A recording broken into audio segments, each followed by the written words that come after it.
I've watched a lot of Demon Slayer in my anime career, and that makes me more qualified than anyone to say that there are definitely some things you've missed over your watch-throughs. So today we're going down a list of 9 details you missed in Demon Slayer. Let's hop right into it. Number 9. Muzan prides himself on his looks.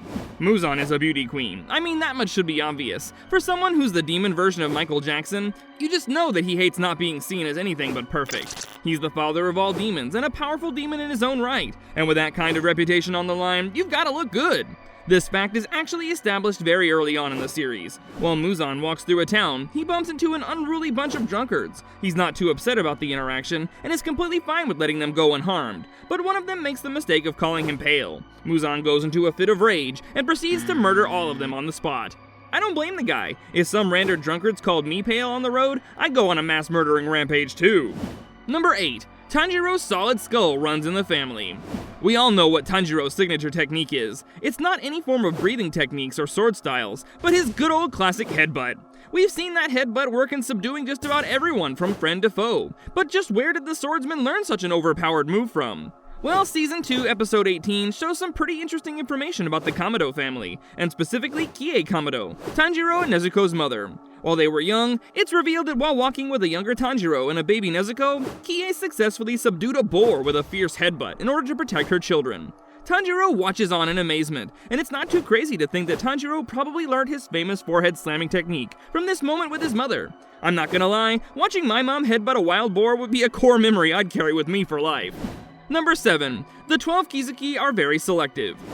The 12 Kizaki, or the 12 Moon Demons, are an elite group of powerful demons who are created and led by Muzan. If Muzan were an emperor, the 12 Demon Moons would be his generals and overseers who work for Muzan and take care of important matters for him.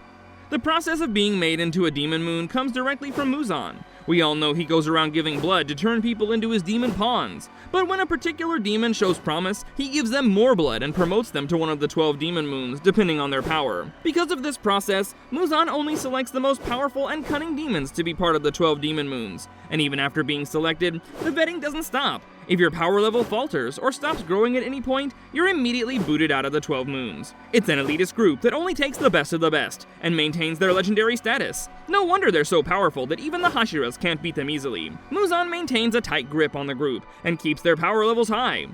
Number 6. Ruy Spider Family has markings on their faces that symbolize their bond. Still talking about the 12 Demon Moons? They're all incredibly powerful in their own right, but few are just as powerful as lower rank 5, Ruy and his Spider Family. They gave Tanjiro and the gang a seriously tough time, and if not for the intervention from one of the Hashira, the show might have ended right then and there. But there's one part of this demented Spider Family that most fans might have missed on their first watching of the anime. All the demons who are members of Ruy's family have a unique pattern on their face which symbolizes that they're part of the family, and they're connected to their creator. Despite how evil these characters are, it's funny how far they go to preserve that theme of family and emphasize their bond between each other. When they lose a member, they all seem to collectively grieve the loss, and though it's one hell of a dysfunctional family, it seems to work for them. Number 5. The Kamado and Sun Breathing Technique. The sun breathing technique has to be Muzan's biggest fear, and his greatest weakness, so the fact that Tanjiro could have unlocked this formidable ability is a testament to his unwavering determination and fighting spirit. Only people with a strong spirit and willpower are able to unlock the ability. But how did Tanjiro learn this breathing style? Well, it's shown that his father used to perform a special ritual dance that replicates the sun breathing technique, and it's stated that the dance is passed over by generations. The dance is meant to be a tribute to the fire god. Number 4. Shinobu doesn't have a Demon Slayer mark. Shinobu, despite being an excellent swordswoman and one of the most proficient and skilled Hashira, is also the weakest of the group. In fact, she's so weak that she can't even cut off a demon's head by herself. As such, she makes use of specially prepared poisons to subdue and kill demons that she fights against. So it makes complete sense that she would not have been able to activate her Demon Slayer mark. That makes her the only Hashira of the group to not have a Demon Slayer mark. Even with that against her, that doesn't stop her from being incredibly powerful in her own right. In fact, the fact that she was able to be recognized as a Hashira in the first place shows that she's strong and formidable with or without a Demon Slayer mark. Number 3. Tanjiros Fox Mask foreshadows the importance of his facial mark.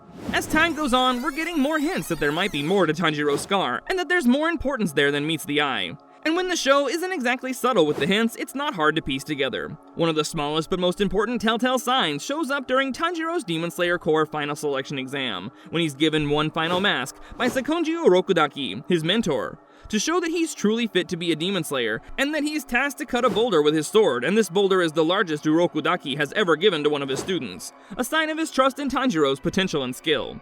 During his training, Tanjiro wears a ceremonial mask that Urokudaki gave him, which has a familiar fiery mark on its top left corner.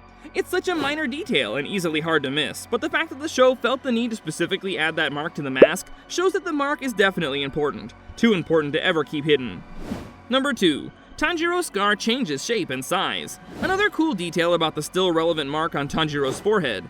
The forehead mark has become a trademark of his character, and a recognizable feature on his face besides his Hanafuda earrings. Like previously said, there's definitely more to that scar than meets the eye, and it's seen most especially after his final selection exam, where the scar changes from a simple burn mark into a stylish symbol on the right side of his face. Tanjiro got the original scar while trying to save his younger brother from a nasty burn from a falling boiling kettle, so it's hard to see a normal scar on his face becoming anything important. However, the fact that the scar changes shape and size dramatically while Tanjiro tries to tap into an unknown source of energy deep within himself. Only time will tell what happens with these simple hints we're getting, but knowing this show, it's going to be interesting and worth the wait. Number 1. Tanjiro's scar is his Demon Slayer mark.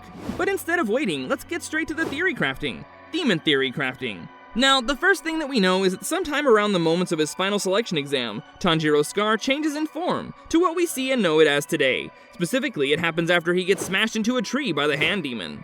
However, that would only give him a new scar over the old one. In a shot after the battle, we see him with a bandage over the spot where the scar is, as well as blood around that area. However, when we see the spot again, Tanjiro's mark doesn't get bigger or get a new wound over it. Instead, the shape becomes almost too stylish to be a naturally formed scar, and seems to almost resemble a tattoo. We're so used to how it looks like now that most people may not even remember what the scar looked like before. So instead, a deeper theory states that Tanjiro's scar might actually not be a scar at all, but is instead a Demon Slayer mark, similar to the one seen on other incredibly powerful demons.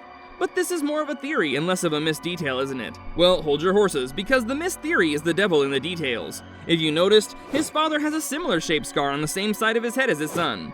Now, as much as I'd love to believe that this is just a happy coincidence, it's more likely that the scar has a very important influence on the story, and maybe even a correlation with his family and the origins of the sun-breathing technique. Those are some details I bet you missed in Demon Slayer. If you enjoyed the video, why not like and subscribe to the channel to see more of this type of content? Thanks for watching!